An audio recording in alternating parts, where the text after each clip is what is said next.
혁명 정부가 무너지고 나서 등장한 자, 이 자가 누굽니까? 나폴레옹 보나파르트입니다. 이 나폴레옹 보나파르트가 자클리 다비드에게 그렇게 얘기합니다. 두 번을 제안해요. 첫 번째는 이탈리아 원정에 동행해달라. 거절합니다. 두 번째, 이집트 원정에 동행해달라. 거절해요. 이런 이유로 거절했겠죠. 정치인과 가까이 가고 싶지 않다. 대신 내가 당신의 연말쯤에 초상화를 그려주겠다라고 약속하고 저녁 한번 먹고 끝났어요. 자, 그런데 이 나폴레옹 보나파르트는 원래는 통령으로 뽑혔습니다. 우리로 치면 5명의 통령 중에 한 명이었어요. 대통령 쉽게 말하면 뽑힌 건데 쿠데타를 통해서 황제가 됐습니다. 그러면 어떻게 되겠어요? 내가 나폴레옹 황제를 의 제안을 두 번이나 깠죠. 다비드는 어떻게 생각했어요? 모른 척하고 살 수도 있었겠죠.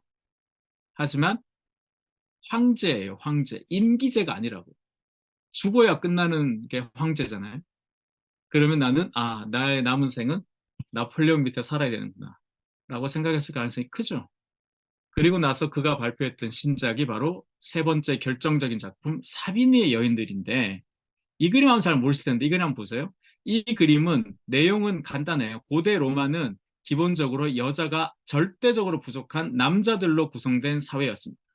따라서 이 집단은 로마를 건국한 자, 이 빨간 옷 입은 사람, 이 사람 누구겠어요? 로물루스입니다. 로마의 건국자. 빨간 옷 입고 있죠? 이 로물루스를 비롯해 대부분은 아마 범죄자 집단일 가능성이 크다, 이렇게 학자들은 보는데, 어쨌든 남자들로만 구성됐어요. 그러니까 사회를 이어가려면 누가 필요해요? 아이들이 필요하죠. 즉 여성이 필요합니다. 여자를 만들 수도 없으니 뺏어올 수밖에 없죠. 사빈이라는 부족이 있었어. 옆 나라 사비니 애들한테 우리가 같이 라틴족으로서 우리 같이 제사 지내자라고 해놓고, 그 자들이 성소에 들어갈 때는 무기를 다 풀잖아요. 무기를 이제 무장을 푼 채로 들어가니 어느 순간 갑자기 닥쳐가지고 여자들을 다 뺏어버린 거예요. 그러니까 자기의 부인이든 딸이든 뭐 누나든 여동생이든 이렇게 뺏겼지만 목숨을 부지하기 위해서 사비니족 남자들은 후퇴할 수밖에 없었죠. 도망칠 수밖에 없었어요. 그래서 로마와 사비니 간 총 5번의 전투가 몇 년에 걸쳐 벌어집니다. 그중에 4차전은 사비니가 로마에 쳐들어왔어요. 그때를 기록한 그림입니다. 자, 요 그림이 뭐냐면 니콜라 푸생이라고 자클루이 다비드 이전에 17세기 프랑스 바로크를 대표하는 화가예요. 즉 이것이 그림의 정답이었습니다. 요 이야기는 이렇게 그리는 게 정답이에요. 어떻게? 로물루스가 있죠. 그는 빨간 옷을 입고 멀리 보고 있어요. 왜 그렇게 했어요? 이런 혼란은 조국의 미래를 위해서 어쩔 수 없는 선택이다, 뭐 그런 뜻입니다. 그런데 여기는 막 난리 났죠. 왜? 사비니 애들도 그냥 자기 여성들을 뺏기고 살 수 없잖아요. 싸울 수밖에 없습니다. 이렇게 혼란을 만들었지만 이것은 전적으로 국가를, 조국을 위한 먼 미래의 선택이다. 어쩔 수 없는 선택이다. 라는 정당화를 로물루스한테 부여하는 것이 이런 그림, 이 내용의 핵심이에요. 자, 요거 잘 보셨죠? 자, 요거를 자클루이 다비드는 어떻게 그렸냐? 요렇게 그렸습니다. 제가 자클루이 다비드 그림 가운데 정말 탁월하다고 생각하는 게 정말 많은데 1등은 이 그림이에요. 이 그림이 숨겨진 걸작입니다. 이것도 역시 루브르에 있어요. 그래서 여러분들이 루브르 가셔가지고 남들이 다 황제의 대관식 보고 있을 때 자클루이 다비드의 사실상 걸작은 사비니의 여인들이지 라고 얘기하시면 굉장히 있어 보입니다. 죄송합니다. 아는 척 해가지고. 어쨌든 진짜 이 그림이 절묘한 그림이에요. 왜 그런가? 여러분 잘 보세요. 똑같은 그림이에요. 똑같은 내용이에요. 완전 다른 그림입니다. 왼쪽 그림의 주인공은 로물루스죠. 자, 하지만 우리의 다비드가 그린 그림의 주인공은 누가 봐도 누구예요? 그쵸? 누가 봐도 얘 중간에 있는 가운데 있는 이 흰 옷 입은 여자죠. 누가 봐도. 난 잘 모르겠다. 외우세요, 그냥. 이 흰 옷 입은 여자라 주인공이. 중간에 딱 있잖아요. 이게 그림이 굉장히 크거든요. 이 그림 루브르에 가신 분들은 다 보셨을 거예요. 기억이 안 나시더라도. 왜? 모나리자를 보러 가는 길에 있어요. 다 보셨을 거예요. 그러니까 지나가시다가. 이 흰 옷 입은 여자가 주인공이죠. 이 여자 이름은 헤르실리아예요. 이 여자가 싸움을 뛰어가느라 못 보셨어요. 어떡하나. 다음에 가시면 천천히 걸어가시다 보면 이 그림 보입니다. 대관식 옆에 있어요. 이 그림 보시면 이 여자분 어떻습니까? 이 여자가 지금 2명의 싸움을 말리고 있죠. 이 여자는 누구인가? 왼쪽에 있는 사람이 사비니의 왕이에요. 사비니 왕의 딸이자 오른쪽에 있는 로물루스의 부인입니다. 즉, 이 여자는 자신의 친정 아버지와 자신의 남편의 싸움을 말리고 있어요. 근데 그게 뭐 나폴레옹과 무슨 관계가 있다고? 라고 생각하시겠죠? 자, 이 그림을 전면을 보지 마시고 저 뒤를 한번 보세요. 굳이 나폴레옹을 위해서 왜 이 그림을 그렸을까? 저 뒤를 한번 보세요. 뒤를 보시면 혹시 뭔가 좀 이상하다 싶은 게 있으신가요? 무너지고 있다. 그러니까 우리가 이제 이게 그 저시대의 교양이 부족해서 그래요. 저시대 사람들은 교양이 교대 로마 이런 걸 다 아는 거거든요. 그러니까 이제 로마는 원래 7개의 이 언덕에서 세워진 부족 국가로 출발하잖아요. 지금도 로마 가시면 중요한 건물들이 다 있고 7개의 언덕에 있습니다. 요 언덕도 그런 언덕인데 요것과 요 앞에 있는 건축물 어떻습니까? 요 앞에 있는 건축물 뭐와 닮아 있어요? 잘 기억이 안 났어요? 요 건축물 잘 보세요. 그리고 요거 한번 보실까요? 즉, 저건 뭐겠어요? 바스티유 감옥입니다. 즉, 경복궁 앞에 63 빌딩에 서 있는데 우리는 못 알아본 거예요. 지금. 하지만 저 시대 사람들은 다 알아봤겠죠. 저 시대 사람들은. 그러니까 이 그림의 메시지는 뭡니까? 프랑스 혁명, 사비니, 로마, 대립관계. 이건 무슨 말이에요? 프랑스 혁명을 하면서 왕당파니, 공화파니, 왕당파니, 공화파니 하면서 서로 너무 죽도록 싸운 거예요. 서로 죽이고 너무 많은 사람들이 죽었어. 그러니까 이제 뭐예요?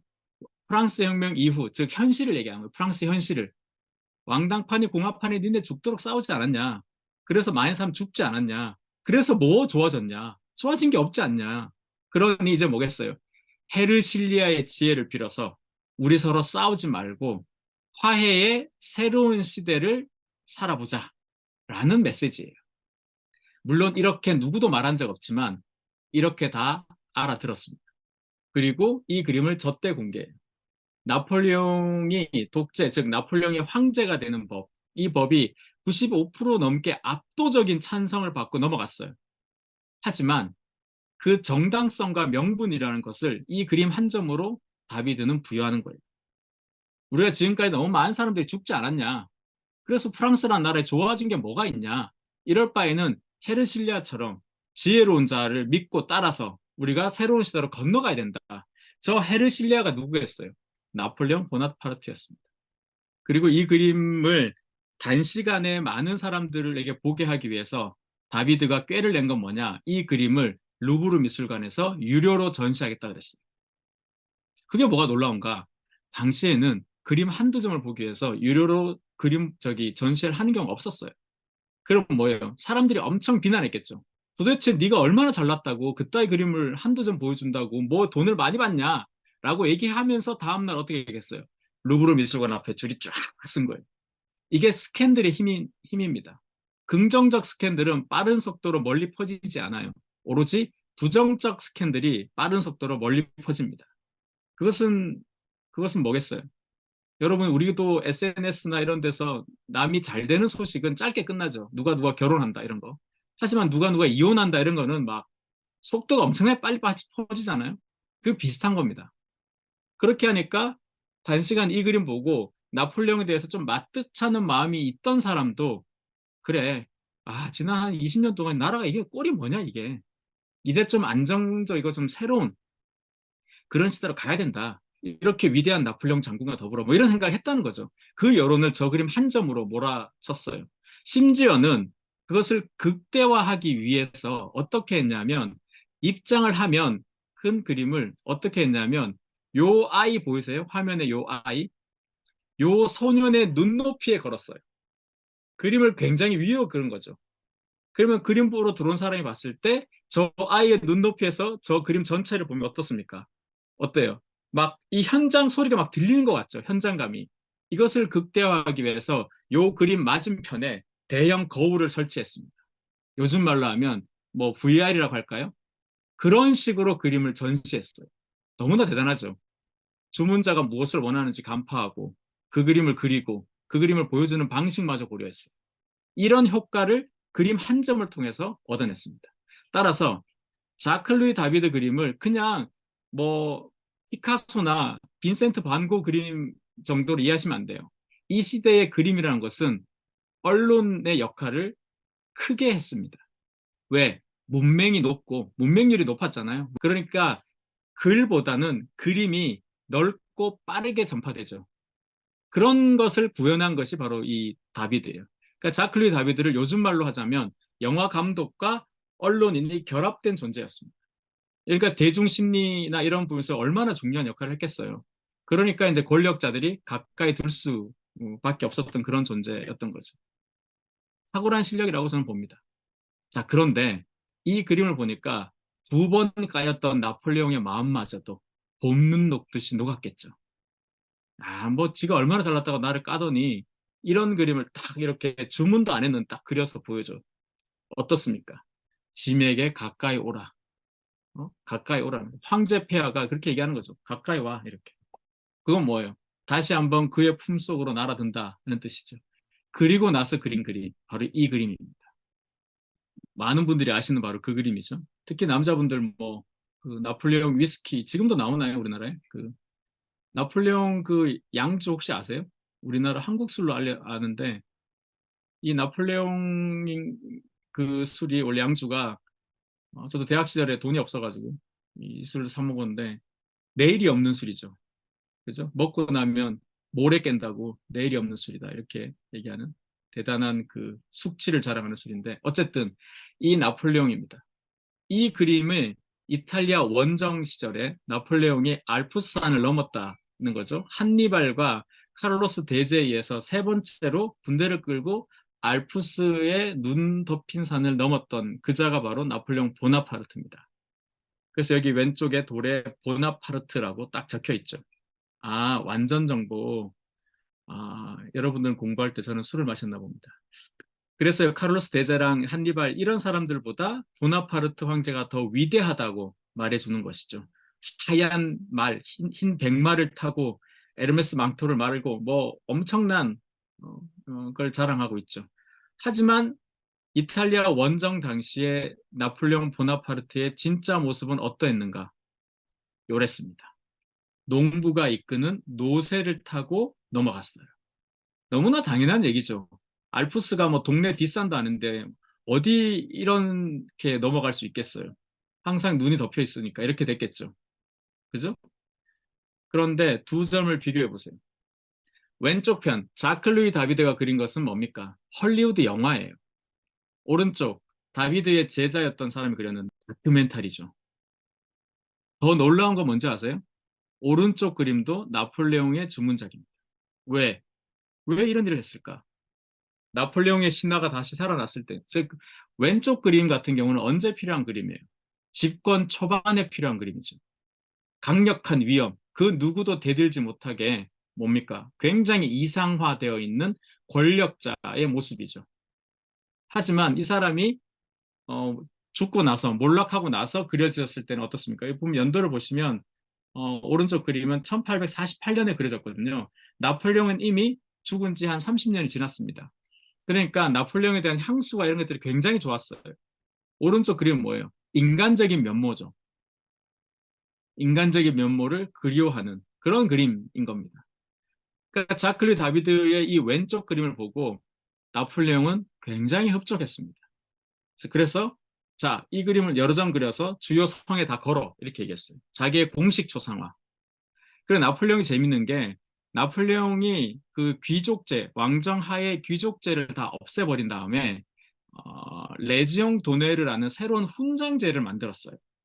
그 레지옹 도네르라는 훈장을 통해서 새로운 이제 귀족 질서를 만들기 위해서 그때 원래는 그 레지옹 도네르를 1호 수상자를 자신을 받으려고 했거든요. 근데 그게 좀 모양 빠지죠. 그래서 그 1호 수상자가 누구냐? 그 레지옹 도네르 1호 수상자가 누구냐? 바로 자크 루이 다비드였습니다. 나중에 이 훈장을 물론 이제 밀레도 받고 다른 화가도 뭐 마네도 받는데 1호 수상자가 자크 루이 다비드였습니다. 그만큼 신임과 신뢰를 받았던 그 사람이고 이 그림을 통해서 나폴레옹을 완전히 사로잡으니까 자, 이 그림을 그릴 자는 너밖에 없다 해서 그리게 되는 그림이 바로 이 대관식 그림입니다. 이게 아까 말씀드린 것처럼 루브르에서 두 번째로 유명하고 두 번째로 크기도 큰 그림이죠. 이 대관식이 이제 노틀담 대성당, 파리에 있는 노틀담 대성당에서 거행되었는데요. 조금 가까이서 한번 보자면, 그림의 부분을 보자면 이렇습니다. 자, 그런데 여러분 이상하지 않습니까? 그림의 제목은 황제의 대관식이죠. 근데 그림의 내용은 황제의 대관식이 아니죠. 황후의 대관식 같죠. 왜? 이미 황제는 관을 쓰고 있습니다. 이미 관을 쓰고 있죠. 그림의 제목과 내용이 어긋나 버렸어요. 왜 이런 일이 벌어졌는가? 바로 원래 그러니까 서로마에서 대관식이라는 것은 로마 교황이, 오른쪽에 있는 피우스인데요. 이 로마 교황이 세속의 황제에게 관을 씌워주는 것이 코로네이션, 즉 대관식입니다. 그런데 나폴레옹은 이렇게 생각했어요. 내가 이미 세속의 교황보다 더 위에 있는데 뭔 너 교황이 나의 관을 씌워주냐? 그냥 관을 네가 주면 내가 쓰겠다 해서 셀프 대관식을 했습니다. 그런데 만약에 그렇게 셀프 대관식 한 장면을 그대로 그리잖아요? 그러면 어떻게 되겠어요? 민심은 요동칩니다. 너무나 오만불손해 보이죠. 교황 성하를 무시하는 듯한 이 행위는 여론의 민심에 아주 크게 작용하겠죠. 종교가 무서운 게 그런 거잖아요. 가톨릭이라는 것은 유럽인들에게 가톨릭은 뭐 비유하자면 우리한테는 뭐 유교와 같은 것이라고 생각해 보세요. 생활 습관과 태도 같은 거예요. 종교로서 유교를 믿지 않더라도 유교적 세계관을 내면화하고 있죠. 그죠? 어르신들한테 뭐 이 지하철에 자리를 양보해야 된다는 등 이런 거 있잖아요. 이런 것처럼 유럽인들한테 가톨릭은 그런 생활과 밀접한 관계를 갖고 있습니다. 그런데 교황이 무시당한다? 이것은 황제에 대한 반감을 굉장히 크게 증폭시킬 수 있어요. 그래서 그 난제를 다비드는 이렇게 해결한 거예요. 그러면 그림 보는 사람들은 당연히 교황 성하가 나폴레옹 황제에게 관을 씌워줬고 지금은 나폴레옹 황제가 조세핀 왕후에게 관을 씌워주는 순간이구나라고 생각한 거죠. 누구도 거짓말을 한 적 없지만 모두가 속게 되는 그림이죠. 이런 것이 탁월한 거 아닐까요? 권력자 입장에서 이 어려운 문제를 아주 심플하게 풀어낸 것입니다. 심지어는 여기 보세요. 이 조세핀은 당시에 40대가 지났는데 요즘으로 따지면 60이 넘은 나이인데 10대처럼 아주 앳되게 그렸죠.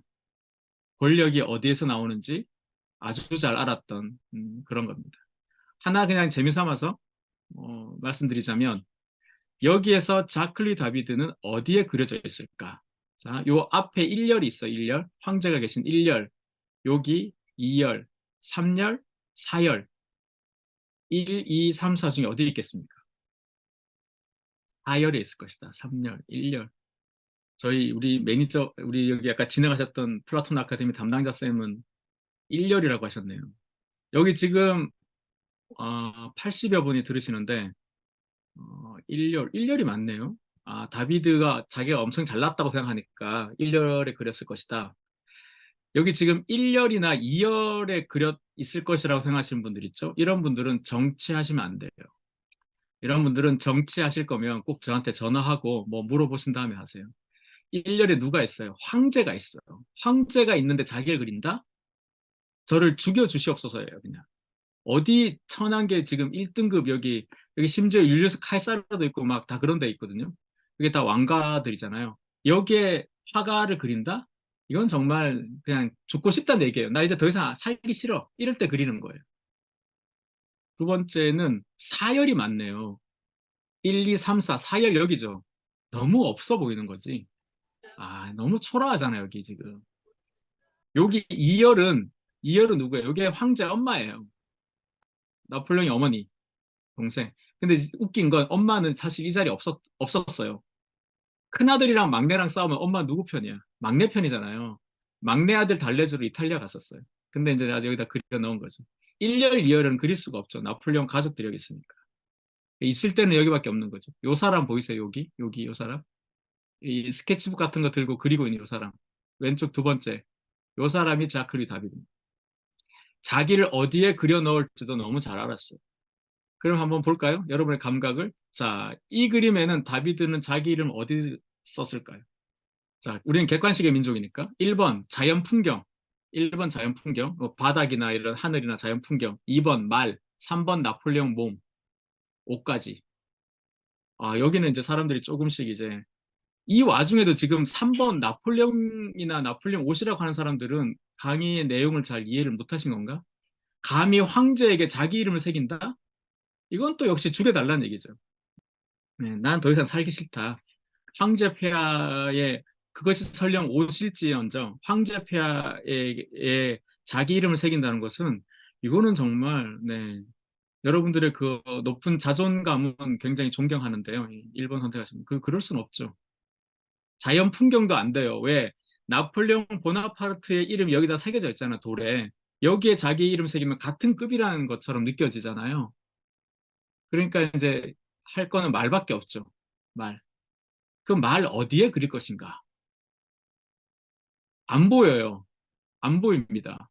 네. 저는 책에서 그래서 그 부분을 클로즈업해서 올려놨는데 말 발굽 이런데 너무 좀 아까 사열 같은 거죠. 말 발굽 이런 거 좀 바닥 밟잖아요. 예, 좀 너무 없어 보이지. 여기입니다, 여기. 말띠. 예, 아까 어떤 분 쓰셨던데 말띠. 보인다고 이게? 그려진 것만 보이지 이게 이름으로 보이신다고요? 오, 대단하시네요.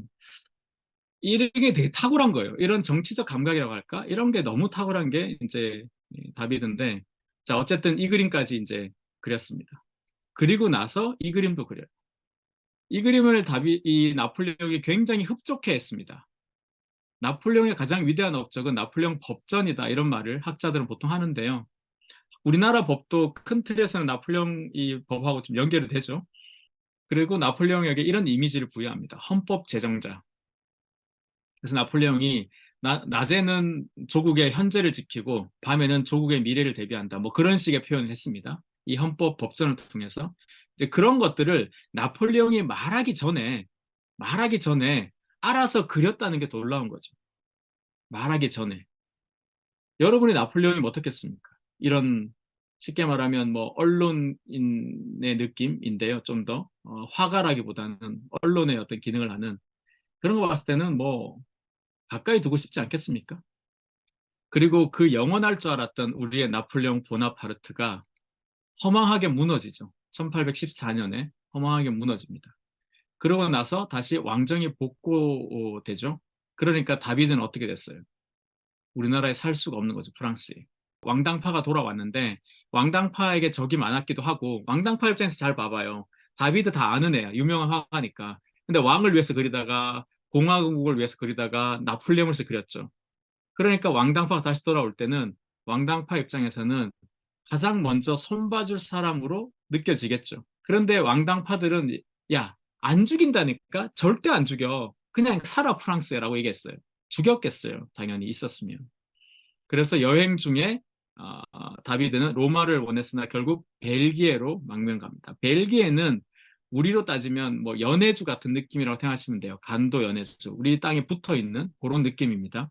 그래서 그쪽으로 망명을 갔습니다.